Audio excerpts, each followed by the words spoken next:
우리 성도 여러분, 한 주간도 평안하셨는지요? 아멘. 네. 오늘은 에베소서 4장 13절 말씀 본문으로 그리스도인이라는 제목으로 함께 말씀의 은혜 나누겠습니다. 제가 에베소서 4장 13절을 읽겠습니다. 우리가 다 하나님의 아들을 믿는 것과 아는 일에 하나가 되어 온전한 사람을 이루어 그리스도의 장성한 분량이 충만한 데까지 이르리니. 아멘. 아멘. 자, 성도님들, 우리 믿는 사람들이 하나님께 기도할 때 사실 자신이 원하는 것을 구하는 경우가 참 많습니다. 가령 아들이 대학 입시를 치르게 되면 우리 아들 이번에 지원하는 대학에 꼭 합격하게 해주세요, 이렇게 기도하죠. 또 거기다가 지원하려는 과가 있습니다. 가령 의과대학이라고 하면 우리 아들 의과대학에 꼭 합격해서 의사 되게 해주세요, 이렇게 기도하게 되죠. 또 만약 사업을 하는 사람이라면 이번에 중요한 계약이 있는데 이 계약 꼭 성사되게 해주세요, 기도할 것이고, 또 취직을 하려는 사람이라고 하면 이번에 지원하는 회사에 꼭 합격하게 해주세요, 기도할 것입니다. 또 가령 사법고시를 보는 분이라고 그러면 이번에는 꼭 붙어서 검사되고 판사되고 또 변호사 되게 해주세요, 기도할 수 있죠. 이런 기도는 믿는 사람들 중에서도 얼마든지 이렇게 기도하는 경우가 있을 수 있습니다. 그리고 정말 이렇게 기도했는데 그 기도대로 아들이 대학에 합격하고 의사까지 되면 그 어머니는 이렇게 간증하겠죠. 하나님께서 내 기도를 들어주셔서 우리 아들이 명문대 합격하고 이렇게 의사까지 되었습니다 하고 간증을 합니다. 사업하는 사람도 하나님께 기도했더니 계약을 이루어 주셔서 축복받았다 간증하겠고, 취직을 한 사람, 시험에 합격한 사람도 다 마찬가지입니다. 결과적으로는 하나님께 영광 돌리는 아주 그리스도인으로서의 이상적인 것으로 결론이 나게 되죠. 자, 그런데 제가 여기서 말씀드리고 싶은 것은, 자, 그렇다면 좀 극단적인 비교이지만 그리스도인들의 이러한 모습이 예를 들어 절에 가서 불공을 드리거나 용하다는 무당을 찾아가서 구슬하며 비는 그런 사람들의 모습과 무엇이 다를까요? 그렇게 한 사람들 중에도 분명 나는 절에 가서 부처에게 이렇게 불공을 드렸더니 용한 무당 찾아가서 구슬했더니 우리 아들이 합격했어, 사업이 계약이 잘 되고 사업이 잘 됐어, 취직에 성공했어, 이렇게 말하는 사람들도 그 중에는 있지 않겠습니까? 그럴 때 우리 묻는 사람들이 당신들이 그렇게 가서 해서 응답받았다고 하는 것과 우리가 한 것은 다릅니다 하고 뭐가 다르다고 말해줄 수 있겠냐는 것입니다. 이해가 되시죠? 네. 물론 그들이 구하는 대상인 거짓 신이나 귀신들은 하나님과 비교조차 할 수 없는 존재입니다. 우리 믿는 사람들은 그걸 압니다. 하지만 하나님을 믿지 않고 또 알지도 못하는 세상 사람들에게는 어떤 신에게 구하냐의 차이일 뿐이지 결국 믿는 사람이나 또는 구슬하거나 절에 가서 불공을 드리는 사람이나 구하는 내용이 똑같다고 하면 그거는 결국 어느 신에게 비는 거의 차이일 뿐 아니냐, 이렇게 생각할 수가 있다는 거죠. 그러니까 세상 사람들의 눈에는 그 둘이 별 차이가 없어 보이는 것입니다. 자기가 맞다고 생각하는 신에게 가서 구하는 것 뿐이지 내용이 똑같으니까 말이죠. 이해가 되셨는지요? 이처럼 우리가 하나님을 믿고 예수를 구세주로 믿는 신앙을 가지고 있다고 하지만 정말 바른 그리스도인의 모습이 무엇인지 모르면 교회를 다니고 하나님을 믿는다 하면서도 거짓 신이나 귀신, 잡신을 섬기는 사람들과 별반 다르지 않은 모습이 나올 수가 있다는 사실입니다. 그렇다면 우리 그리스도인들은 어떻게 달라야 하는 것일까요? 우리 그리스도인이라면 먼저 기도하는 내용부터 달라야 하고 또 기도하는 목적도 달라야 합니다. 세상의 거짓 신을 섬기는 사람들은 결국 자신의 유익과 안위를 위해서 또 자기의 영광을 위해서 구하는 것이 됩니다. 그러나 우리 그리스도인들은 그렇게 자기 안위가 아니라 하나님의 뜻을 구해야 되고 하나님의 영광을 구해야 하는 것이죠. 우리 그리스도인들은 내 뜻과 내가 원하는 것, 내 목적을 구하는 것이 아니라 하나님의 뜻을 구하고 하나님께서 원하시는 길을 가기 위해 구해야 한다는 것입니다. 그리고 그 결과 역시 하나님께 영광 돌리는 것이 오직 목적이 돼야 된다는 것이죠. 따라서 그리스도인들은 대학에 합격하고 의과에 들어가는 것도, 회사에 합격하고 계약이 성사되고 시험이 잘 되고 사업이 잘 되는 것도 물론 기도할 수 있지만 먼저 그것이 하나님의 뜻인지를 기도해야 하는 것입니다. 이것이 우리 믿는 사람들이 기도하는 것과 세상의 다른 잡신을 섬기는 사람들이 구하는 것과의 가장 첫 번째 차별돼야 되는 점이에요. 우리는 내가 구하는 것이 하나님의 뜻인지를 구해야 된다는 것입니다. 예를 들어 보겠습니다. 만약 내가 기도해서 아들이 원하는 대학에 막상 들어갔습니다. 그런데 그 대학에 들어가서 잘못된 세상 가르침과 헛된 이론에 빠져서 하나님을 떠나게 되었습니다. 대학에 가더니 아들이 이상한 걸 배우고 이상한 동아리에 들어가고 그러더니 나 하나님 못 믿겠어 하고 하나님을 떠났습니다. 그러면 그 어머니가 우리 아들 이 대학에 합격하게 해주세요 하고 금식하고 새벽 기도하면서 기도했던 그 기도의 응답이라고 생각했던 것이 과연 응답이겠냐는 것이죠. 축복이겠냐는 것입니다.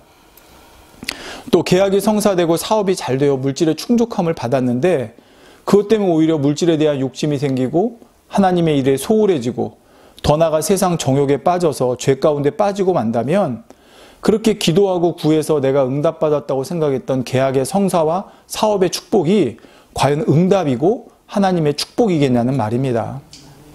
의과대학에 합격해서 의사가 되었는데 아들이 그 일에 적성에 맞지 않아서 힘들어하고 술에 의지해서 중독까지 되는 이런 사태가 발생했다 그러면 과연 우리 아들 대학에 합격하고 의사 되게 해주세요 했던 그 기도가 축복이라 말할 수 있겠냐는 말이죠. 그런데 우리 사람은 이런 일에 대해서 모릅니다. 여러분 누가 알겠어요? 그 대학에 가서 그렇게 될지, 사업 성공해서 그렇게 될지, 남들이 부러워하는 의사가 돼서 그렇게 될지 누가 알았겠습니까? 그렇기 때문에 사람들은 당장 자신이 원하고 바라고 목표하는 것을 자기 뜻에 따라 구하기 쉬운 것입니다. 그러나 하나님은 다 아시지 않습니까? 그러니 우리는 지금 내가 구하는 것을 내 뜻에 따라 구하는 것이 아니라 이것이 정말 하나님의 뜻인지 하나님이 허락하신 길인지를 기도해야 한다는 말입니다. 그리고 또 한 가지 중요한 것이 있습니다. 그리스도인들이 세상 사람들과 구하는 것에 있어서 달라야 되는 것은 의사가 되고 검사가 되고 변호사가 되고 회사의 축복을 받고 이것 자체가 목표가 되어서는 안 됩니다. 다시 말씀드릴게요. 의사, 무슨 검사, 변호사, 회사의 축복 이런 것 자체가 목표가 되어서는 안 됩니다. 그것은 세상 사람들이 구하는 것과 다를 바가 없죠. 우리가 그리스도인들이 구해야 되는 것은 명문대에 합격하고 의사가 되고 검사가 되고 변호사가 되고 축복받은 회사의 대표가 되는 자체가 목적이 아니라 좋은 의사, 좋은 검사, 좋은 회사 대표 이것을 기도해야 되는 것입니다. 그리스도인들은 세상적으로 남들보다 뛰어나고 잘나고 성공하는 것이 목표가 아니라 그 자리에 어떤 사람의 모습으로 있느냐가 중요하기 때문입니다. 여러분 세상에도 명문대에 들어간 학생 많고요. 의사 많고 검사 많고 변호사 많고 회사 대표도 수없이 많습니다. 우리 믿는 사람이 그 중에 한 사람이 되기 위해 기도하는 것이 목표가 되어서는 안 된다는 말입니다. 우리는 그 중에 한 사람이 아니라 그 중에 한 사람이지만 그리스도인으로서 세상과 구별되는 사람이 되기 위해 그 자리에 올라갈 수 있도록 기도해야 된다는 말이죠. 겉으로 보이는 타이틀이나 외형적인 성공의 모습이 아니라 그리스도인으로서 내가 그 자리에 어떤 모습으로 있겠냐가 중요하다는 말입니다. 그런데 우리가 그동안 그런 걸 잊어버렸기 때문에 무조건 하나님께 구해서 축복받고 잘되고 성공하고 승진하고 뭔가 이걸 구했기 때문에 그것이 오늘날 세상으로부터 비난받는 기복신앙이라고 그러죠. 뭔가 복을 구하는. 그럼 그것과 불교에서 불공들이고 무당 찾아가서 굿하는 것과 무엇이 다르냐고 하는 이런 비난을 받게 된 것입니다. 그렇게 해서 의사가 되고 검사가 되고 회사 대표가 되고 축복받았는데 세상 사람들과 별반 다름없는 의사, 다름없는 검사, 다름없는 변호사, 세상 사람들과 별반 다름없는 회사의 대표가 되니까 사람들이 볼 때는 다를 바가 없다는 것이죠.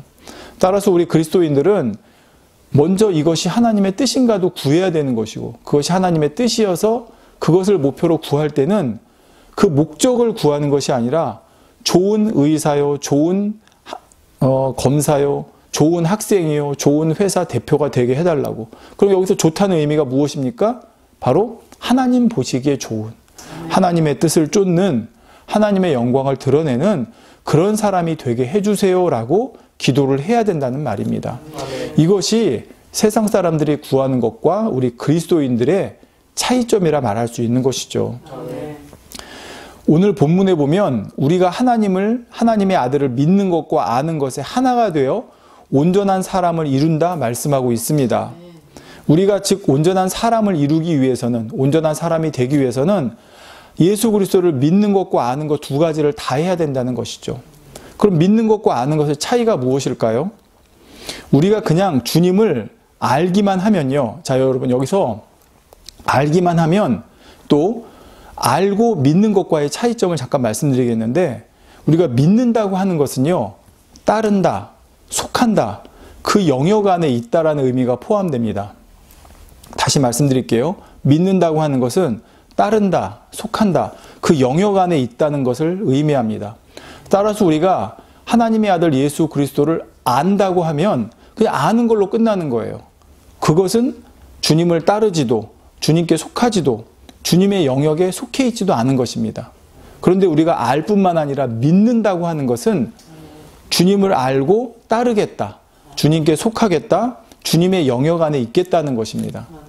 따라서 결론적으로 무슨 말이냐면, 주님을 알기만 하는 사람과 주님을 알고 믿는 사람의 차이는 주님의 통치를 받느냐, 주님의 통치를 받지 않느냐의 차이입니다. 우리는 주님을 알기만 하는 것이 아니라 주님을 알고 믿음으로 주님의 통치를 받아야 합니다. 주님의 통치를 받는 사람이 그리스도인이에요. 다시 말씀드릴게요. 나 그리스도인이다 할 때 교회 다니니까, 나 입술로 나 주님 믿어요 하니까, 그러니까 그리스도인이 아니에요. 그리스도인은 주님의 통치를 받는 사람이 그리스도인이에요. 사도행전 11장 26절에 안디옥에 데리고 와서 둘이 교회에 1년간 모여 있어 큰 무리를 가르쳤고 제자들이 안디옥에서 비로소 그리스도인이라 일컬음을 받게 되었더라 했습니다. 그리스도인은 자기 스스로 나를 그리스도인으로 부른 게 아니에요. 여기 보면 사람들이 그들의 모습을 보고 그리스도인이라고 불러준 거예요. 그럼 왜 그리스도인이라고 불렀을까요? 교회에 모여 다니니까, 자기들끼리 이렇게 생활을 하니까? 물론 그것도 있을 수 있죠. 근데 더 큰 그리스도인의 본질은 그리스도인의 통치를 받느냐 안 받느냐입니다. 자, 여러분, 예를 들어볼게요. 제가 대한민국 사람입니다. 그럼 대한민국 사람이라고 하면 거기는 어떤 존재가 따릅니까? 나는 대한민국 헌법의 통치를 받습니다라는 의미가 들어가죠. 내가 대한민국 국적을 가지고 있으면 대한민국 헌법의 통치를 받는 거예요. 근데 내가 미국 국적을 가졌어요. 그런데 한국에 잠깐 나와 있어요. 그러면 나는 한국 사람이 아니에요. 한국에 있어도. 그러면 나는 한국법의 통치를 받아요, 안 받아요? 안 받아요. 나는 미국법의 통치를 받는 거예요.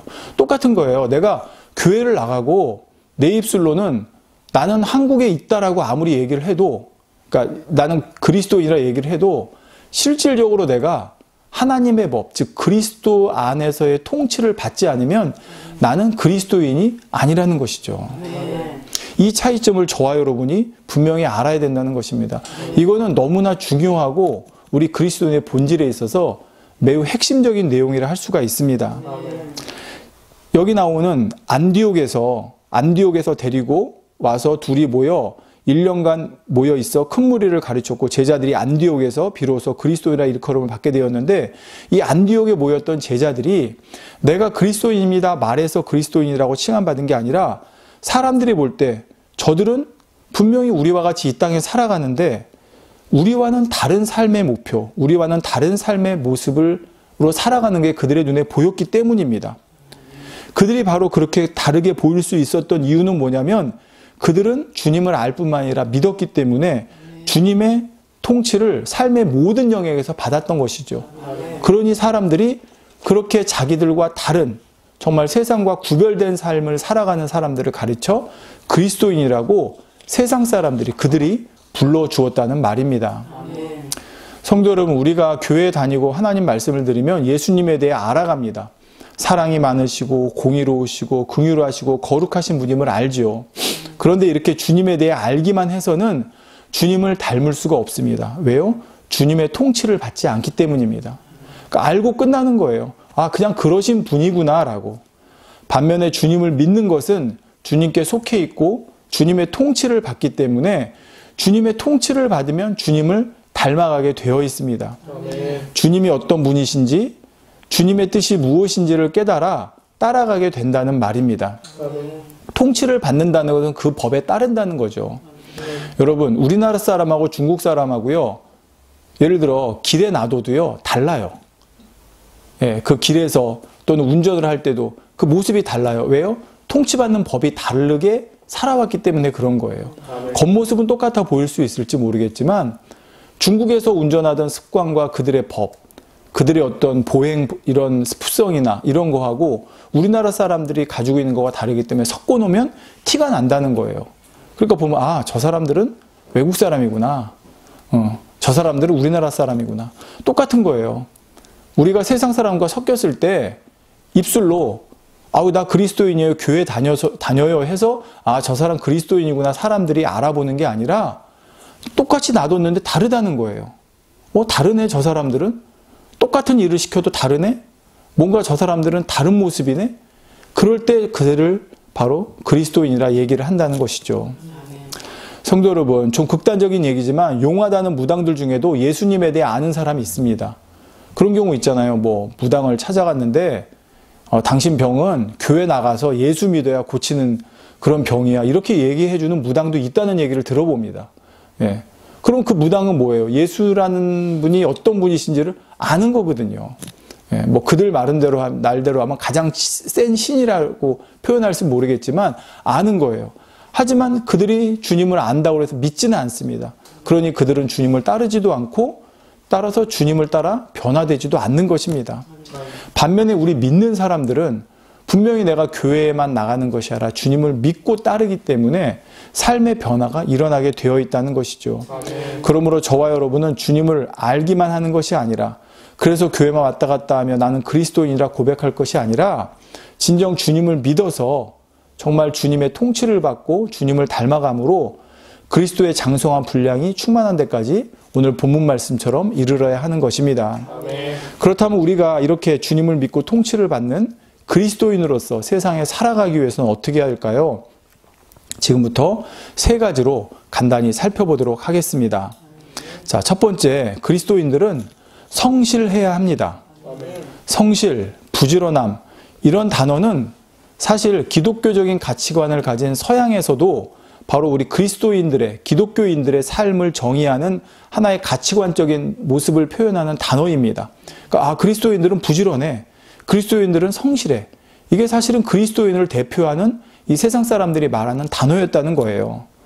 간혹 믿는 사람들 중에 믿음에 대해 또 하나님의 도우심에 대해 오해하는 사람들이 있습니다. 바로 믿음으로 맡기면 하나님께서 다 해주신다는 것이죠.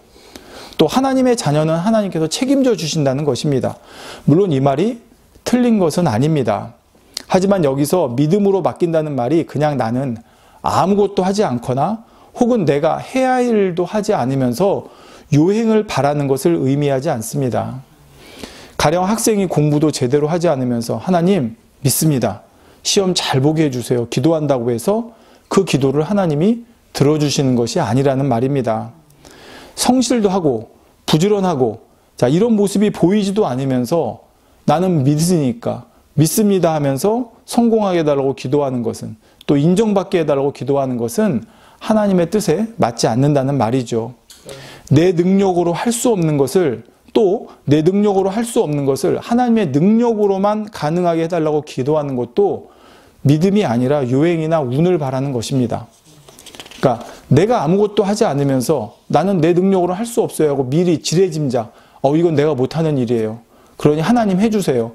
하나님께 맡기는 것 같지만 그것 또한 온전한 믿음이 아니라는 것입니다. 성경은 데살로니가 후서 3장 10절에 우리가 너희와 함께 있을 때에도 너희에게 명하기를 누구든지 일하기 싫거든 먹지도 말게 하라 하였더니 말씀했고 잠언 6장 6절에는 게으른 자여 개미에게로 가서 그 하는 것을 보고 지혜를 얻으라 말씀하고 있습니다. 자, 이것이 바로 세상 살아가는 동안에 우리 그리스도인들의 삶의 원리인 것입니다. 그리스도인들은 사회 어느 분야에 있든지 자기가 있는 곳, 자기가 맡은 일에 세상 누구보다 더 성실해야 되고 열심을 내야 됩니다. 내 힘과 능력으로 할 수 없는 것을 하나님께 구하는 것도 내가 할 일조차 하지 않으면서 도와주세요라고 구하는 것이 아니죠. 내가 할 수 있는 최선을 다해도 할 수 없는 일일 때, 그럼에도 나는 최선을 다하면서 하나님께 구할 때 하나님의 손길이 도우시는 것입니다. 여러분, 세상 일에 우리가 내가 최선을 다한다고 모든 일을 다 할 수 있나요? 아니에요. 하지만 나는 최선을 다하면서, 그럴 때 하나님께 구하면 내 능력으로 할 수 없는, 즉 내 능력 이상의 것을 하나님이 그 모습을 보시고 도우시고 역사하신다는 말입니다. 새벽기도 나가고 철야기도 나가서 열심은 내는데 직장이나 일터에서는 새벽기도 했다고 철야했다고 졸고 있고 뺀질거리고 뒤로 빠져 있다고 하면 그 사람을 향해 세상 사람들이 그래 당신은 그리스도인이야. 교회도 나가고 새벽기도도 하고 당신은 철야도 하니까 그리스도인이야 라고 과연 말해 주겠냐는 것입니다. 성도 여러분, 물론 하나님의 자녀들은 하나님께서 책임져 주십니다. 하지만 하나님의 자녀라면 먼저 하나님의 자녀다운 모습이 있어야 한다는 것이죠. 비유를 들어 예를 들어서 가령 큰 회사의 회장이신 아버지가 아들을 회사에서 일을 하게 했습니다. 그런데 아들이 회장인 아버지만 믿고 열심을 내지도 않고 성실하지도 않습니다. 그러면 회장인 아버지는 어떻겠습니까? 그냥 아들이라는 이유만으로 그런 아들을 징집시켜주고 높여주려 하겠습니까? 바른 아버지라고 하면 그 아들의 잘못된 모습부터 고치려고 할 것입니다. 사람도 이러할진데 우리 아버지 하나님은 어떠시겠습니까? 우리가 하나님의 자녀답게 살아가려고 할 때 그 모습과 진정성을 보고 우리 하나님의 자녀들을 책임지고 도와주시고 아버지가 지키시는 것입니다. 그럼에도 어떤 사람들은 자기가 해야 할 일을 하지 않으면서 저 하나님의 자녀이니까 하나님 책임져 주세요. 저를 통해 영광 받으세요. 기도한다면 그것은 옳은 것이 아니죠. 제가 학교 다닐 때 이런 일이 있었습니다. 반에서 저와 경쟁하던 친구가 있었는데 그 친구의 종교는 불교였습니다. 저는 교회 다니고 있었기 때문에 속으로 이런 생각을 했죠. 나는 기독교인이고 쟤는 불교를 믿으니까, 나는 하나님을 믿고 쟤는 헛된 우상을 섬기니까 하나님께서는 당연히 내가 저 친구보다 공부 더 잘하게 해주실 거야. 이런 막연한 생각을 했다는 것입니다. 결과가 어땠겠습니까? 더 열심히 공부한 사람이 더 우수한 성적을 냈겠죠.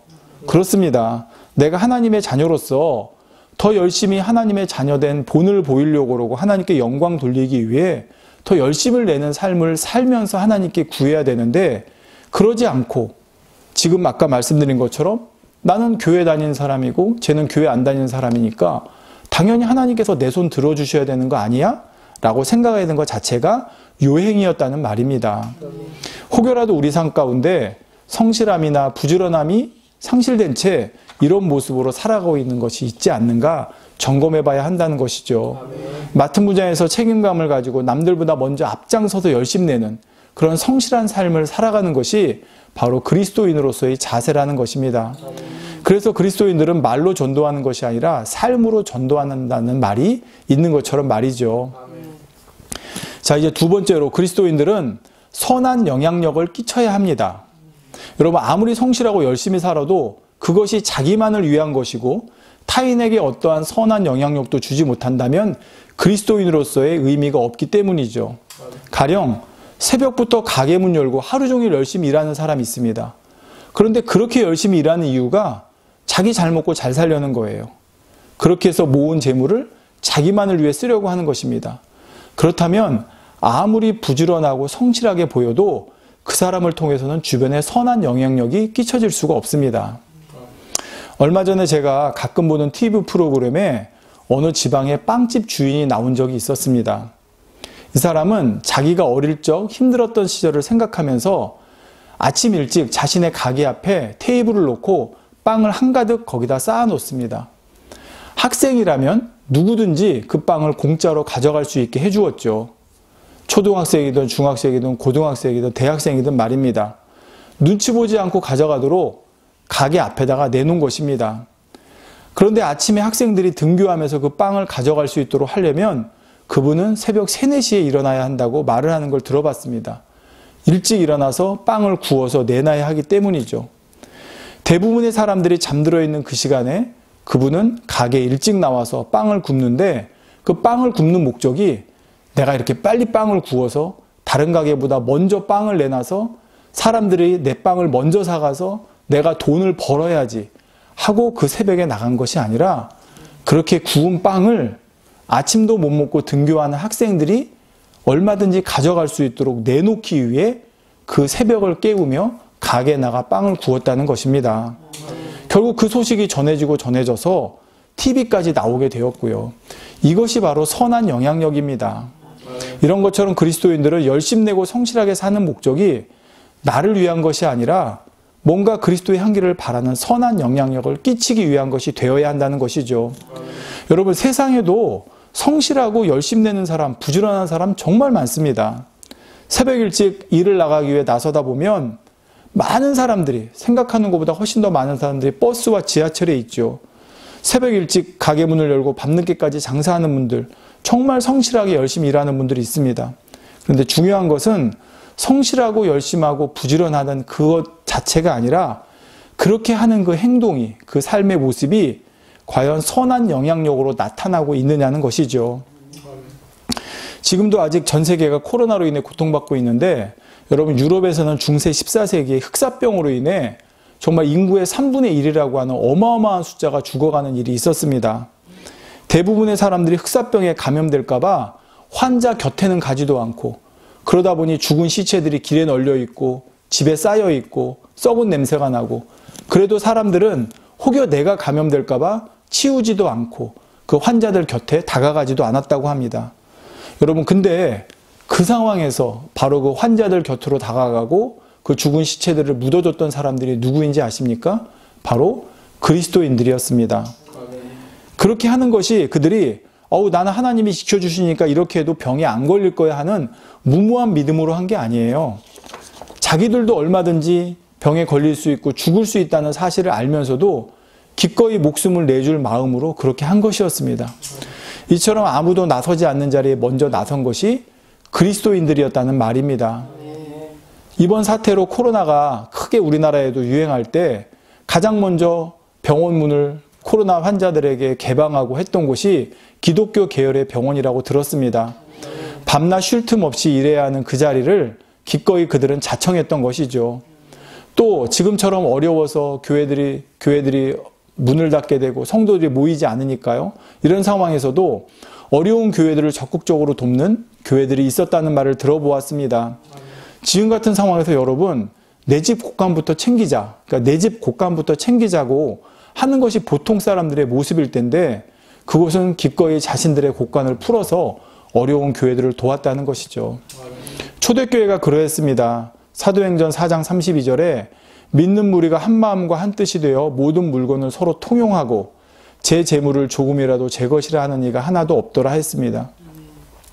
자, 바로 이런 모습이 교회 안에서뿐만 아니라 교회 울타리를 넘어 세상으로 전해질 때 선한 영향력이 전파되는 것입니다. 요즘처럼 저마다 자기 유익과 안위만을 생각하는 세상에서 우리 그리스도인들이, 또 우리 교회가 조금만 더 나를 희생하고 섬기는 모습이 된다고 그러면 오히려 그 선한 향기와 빛은 더 빛을 발하고 영향력을 끼치게 될 것이라고 생각합니다. 성도님들, 가끔 믿는 사람들 중에 나는 믿는 사람이니까 세상과 어울릴 수 없어 하고 세상과 자신을 분리하려는 경우가 있습니다. 나는 믿는 사람이니까 그 사람과 섞이지 않겠다는 것이죠.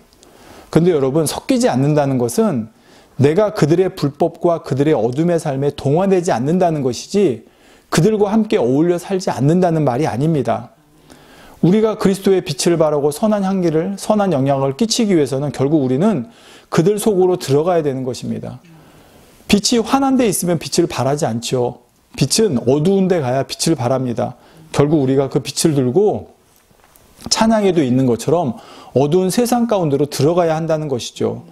그러므로 우리는 그들과 분리되어 사는 것이 아니라 오히려 그들 속으로 들어가서 선한 영향을 끼치는 그런 그리스도인이 되어야 한다는 것입니다. 자, 이제 마지막 세 번째로 우리 그리스도인들은 결국 하나님의 영광을 위해 살아야 합니다. 아무리 성실하고 주변에 선한 영향력을 끼친다 해도 그 결과가 자신이 영광을 받게 된다면 그것은 그리스도인으로서의 가장 중요한 본질에서 벗어난 것입니다. 여러분, 세상에도 또 다른 종교에도요, 얼마든지 성실하고 부지런하고 게다가 선한 영향력까지 끼치는 사람들이 있습니다. 여러분, 다른 종교에서도 자기가 평생 모은 것을 뭐 어디에 이렇게 수십억, 수백억 기부하는 사람들도 있고요. 남모르게 가서 기부하는 사람들도 다른 종교에도 있을 수 있어요. 자, 그렇지만 중요한 것이 무엇이냐? 그 칭송을 누가 받게 되냐는 것입니다. 우리 그리스도인들의 삶의 궁극적인 목적은 그 모든 영광이 하나님께 돌아가게 하는 것입니다. 고린도전서 10장 31절에 그런즉 너희가 먹든지 마시든지 무엇을 하든지 다 하나님의 영광을 위하여 하라 했습니다. 그런데 믿는 이들 중에 어떤 이들이 뭔가 잘 되었을 때, 또 뭔가를 이루었을 때 입술로는 하나님께서 도와주시고 역사해 주셔서 이렇게 되었습니다 말은 하지만 정작 그 마음에는 자기가 그 영광을 받는 경우들이 있다는 말입니다. 입으로는 하나님의 영광을 말하지만 말입니다. 정말 하나님의 영광을 나타내기 원하는 사람은 자기가 드러나지 않습니다. 뭔가 큰 일을 해냈음에도 사람들의 눈에 그 사람이 보이는 것이 아니라 그 사람을 통해 역사하신 하나님이 보이는 것입니다. 여러분, 성경을 읽어보면 예수님께서 오병이어의 기적으로 5,000명을 먹이시는 장면이 나오죠. 여러분, 그 장면의 마무리가 어떻게 됐는지 아십니까? 요한복음 6장 15절에 보면 사람들이 억지로 예수님을 잡아다 임금 삼으려는 줄 아시고 예수님께서 다시 홀로 산으로 기도하러 가시는 장면이 나옵니다. 예수님 자신이 그걸 통해 영광을 받으셔도 되는 분임에도 불구하고 예수님께서는 그걸 통해 사람들이 자기를 세우려고 하고 자기에게 영광 돌릴 걸 아셨기 때문에 오히려 예수님은 그 자리를 피하셨다는 말이죠. 우리 기독교 역사에도 보면 처음에는 하나님께 영광을 돌리며 일을 했다가 점점 변질되는 일들이 기독교 역사에 사실 참 많았습니다. 그 사람을 주변에서 그렇게 만들었다 말하는 경우도 있지만 결국은 본인이 하나님 앞에 어떤 마음으로 서 있었느냐가 중요한 것입니다.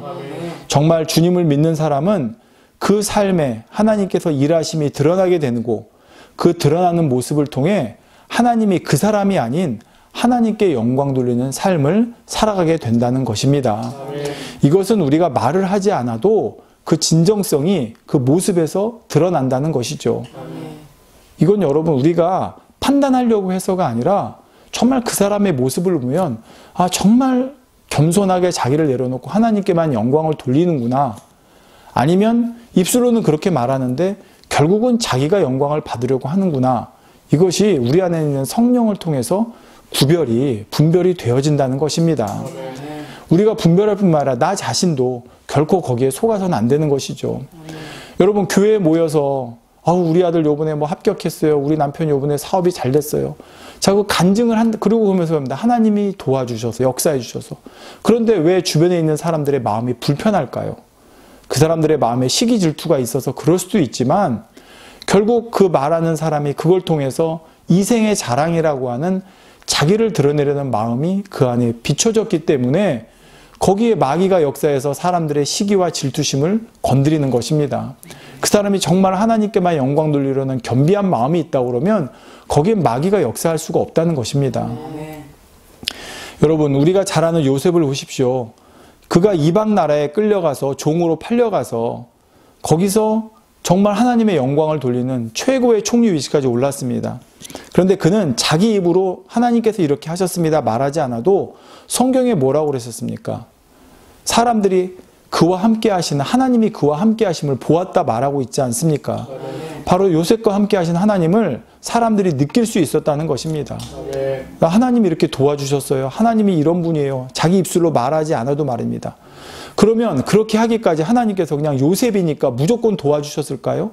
아닙니다. 요셉이 그곳에 종으로 팔려갔어도 감옥에 갇혔어도 성실했고 그곳에서 선한 영향력을 발휘했기 때문입니다. 설령 누명을 쓰고 억울한 상황에 처했어도 그는 하나님 앞에 부끄러움 없는 모습, 먼저 하나님의 자녀된 모습이 확실하게 섰기 때문에 그런 요셉을 하나님께서는 함께 해주셨고 도와주셨고 그런 요셉을 통해 하나님이 함께 하심에 드러남으로 하나님의 영광을 받으셨다는 말입니다. 그러므로 하나님께서 결국 영광을 받으시기 위해서는 어떤 모습이 돼야 되냐? 지금까지 말씀드린 것처럼 정말 내가 그리스도인으로서 하나님 앞에, 사람 앞에서도 보여질 수 있는, 그러니까 보여진다는 게 여러분 겉으로 보여지는 모습이 아니라 진정 그러한 삶을 살아서 내가 말하지 않아도 그렇게 드러날 수 있는 삶을 살아야 한다는 것입니다. 자, 성도 여러분, 우리가 교회에 다니고 하나님을 아버지로 부르고 주님을 부르기 때문에 나는 주님을 믿는다 당연히 생각할 수 있습니다. 그런데 하지만 자칫 그것이 하나님을 믿는 것이 아니라 아는 것일 수도 있다는 사실을 한번 생각해 보아야 합니다. 주님에 대해 알기만 한 사람은 오히려 교만해지고 거만해지기 쉽습니다. 기독교에서 흔히 말하는, 이제 유대교에서 말하는 선민사상이 기독교에도 있다는 거예요. 나는 하나님 믿는 사람이야. 나 하나님의 자녀야. 이게 기독교 안에서 알기만 하는 사람들에게서 나올 수 있는 잘못된 선민사상이라는 것이죠. 그런데 이렇게 잘못된 선민사상을 가지고 있는 사람들은 하나님을 섬기고 하나님께 영광 돌리려는 자체가 목적이 아니라 오히려 하나님을 내 삶에 이용하려고 하는 경우들이 많습니다. 내가 성공하고 내가 높아지기 위해 내가 하나님을 믿는 사람이라고 하는, 내가 하나님의 자녀라고 하는 것을 이용하려고 하는 것입니다. 무슨 말이냐면 내가 하나님을 믿으니까, 하나님의 자녀니까 하나님께서 나를 도와주셔야 되는 거 아니야? 하나님께서 나 축복받게 해주셔야 되는 거 아니야? 하나님께서 나를 뛰어나게 해주셔야 되는 거 아니야? 자, 이것은 바로 아는 사람의 모습이라는 것이죠. 반면에 믿는 사람은 하나님을 내 삶에 이용하려고 하는 것이 아니라 내가 하나님께 영광 돌리기 위한 내 삶이 주님의 도구가 되어지는 것입니다. 내 삶이 하나님께 영광을 나타내고 세상에 빛을 발하는 도구가 되어지는 것이죠. 그러기 위해서는 그만큼 나를 희생해야 되고 나를 낮춰야 되는 것이고요. 나의 삶이 세상에서 주님을 그들에게 보여주는 모습이 되어야 된다는 것입니다. 여러분, 그리스도인이 무엇입니까? 그리스도가 누구예요? 주님이잖아요. 그러면 그리스도인은 누굽니까? 그 사람을 보니까 주님이 보여야 그게 그리스도인이라는 것이죠. 물론 그게 온전할 수는 없습니다. 그러니까 오늘 본문 말씀에 뭐라고 그랬습니까? 아는 것과 믿는 것에 하나가 되어 온전한 사람을 이루어 그리스도의 장성한 분량이 충만한 데까지 이르라고. 그러니까 점점 그렇게 자라가라고 말씀하고 있는 것입니다. 자, 근데 우리가 이렇게 내 삶이 주님을 보여주는 삶이 되려고 하면 주님의 뜻을 따르는 삶이 되어야 하는 것입니다. 내 뜻, 내가 원하는 길을 주님께서 이루어 달라고 기도하는 것이 아니라 주님의 뜻, 주님께서 원하는 길을 내가 가야 하는 것이고 그 길을 가게 해달라고 기도해야 한다는 말이죠. 이 차이는 우리 삶의 방향에 있어서 완전 180도 다르게 됩니다. 내 뜻, 내가 원하는 것대로 가는 것과 주님 뜻, 주님이 원하시는 대로 가는 것과는 정반대일 수가 있다는 것이죠. 그러니 그리스도인이라 하면서 주님과 정반대로 간다 그러면 어떻게 진정한 그리스도인이라 할 수 있겠습니까? 그런데 우리가 세상을 살아가다 보면 이 헷갈릴 때가 있습니다.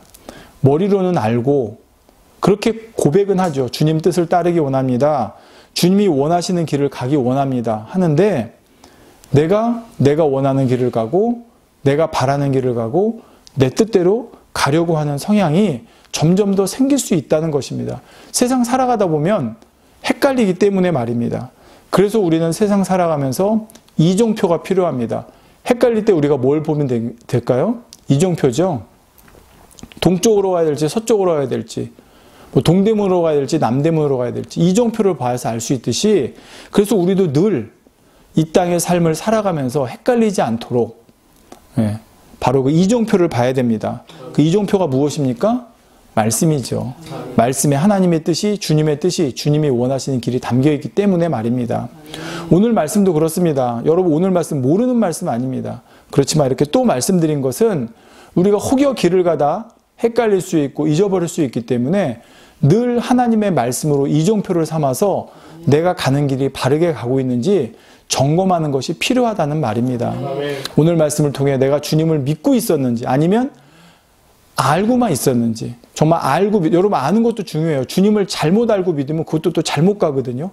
그러니까 주님을 잘 알고 잘 믿고 있는지 그리고 그 차이는 바로 내가 주님의 통치를 받고 있는지로 다 드러난다는 것을 오늘 깨우쳐 보시고 내가 그리스도로 살아가서 주님의 통치를 받는 사람으로서 성실하고 부지런한지 선한 영향을 끼치고 있는지 결국 내 삶이 하나님께 영광 돌리고 있는 삶을 살고 있는지 오늘 말씀을 통해 다시 한번 오늘의 이정표를 삼아보시기 바라고 2021년을 또 돌아보면서 내가 바르게 왔는지 또 앞으로 바르게 갈 길을 세울 수 있는 저와 여러분, 그래서 진정한 그리스도인의 삶을 살아갈 수 있는 저와 여러분 모두가 될 수 있기를 주님의 이름으로 축원드립니다. 기도하겠습니다. 사랑이 좋으신 아버지 감사합니다. 우리가 그리스도인으로서 이 땅을 살아갑니다.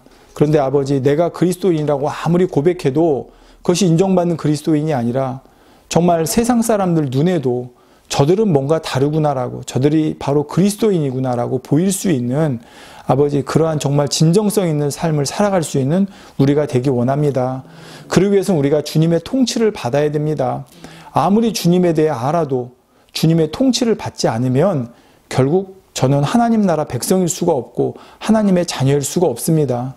아버지, 이 시간 말씀을 들은 우리 모두가 정말 주님의 통치 아래 살아갈 수 있는, 그것이 우리를 얽매이고 힘들게 하는 게 아닙니다. 이 나라 법이 왜 있습니까? 우리를 힘들게 하고 우리를 얽매이기 위해 있는 게 아니라 우리의 자유를 보장하고 우리가 이 땅에서 편안하고 지킴받으며 살아갈 수 있도록, 우리의 인권이 보장받고 이렇게 살아갈 수 있도록 이 법이라는 것이 존재하지 않습니까?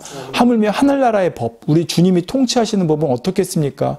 우리가 이 땅에 살아가는 동안에도 정말 하나님의 자녀로서 보장받고 지킴받고 그 하나님의 자녀된 권세를 누리며 살아갈 수 있도록 우리를 보장하는 법이 바로 하나님의 통치이고 주님의 통치입니다. 우리가 기꺼이 기쁨으로 감사함으로 그 통치 아래 살아갈 수 있는 우리 모두가 될 수 있도록 도와주시옵소서. 아버지, 이 말씀을 들으시는 모든 분들에게도 마음문 열어주시고 들을 귀를 열어주시기 원합니다. 아버지, 한 주간 더 정성껏 준비해야 됨에도 또 그러지 못하는 또 상황들이 있긴 있습니다. 그러나 이것도 내가 하려고 하면 그렇지만 우리 주님이 은혜 주셔서 또 이 말씀을 들으시는 성도님들 한 분이라도 단 5분을 듣든 단 1분을 듣든 한 말씀이라도, 한 구절이라도, 한 문장이라도 그 마음에 새겨질 수 있는 그런 은혜가 임하도록 주님께서 도우시고 함께해 주시옵소서. 감사드립니다. 우리 주 예수 그리스도의 이름으로 간절히 기도드렸사옵나이다. 아멘.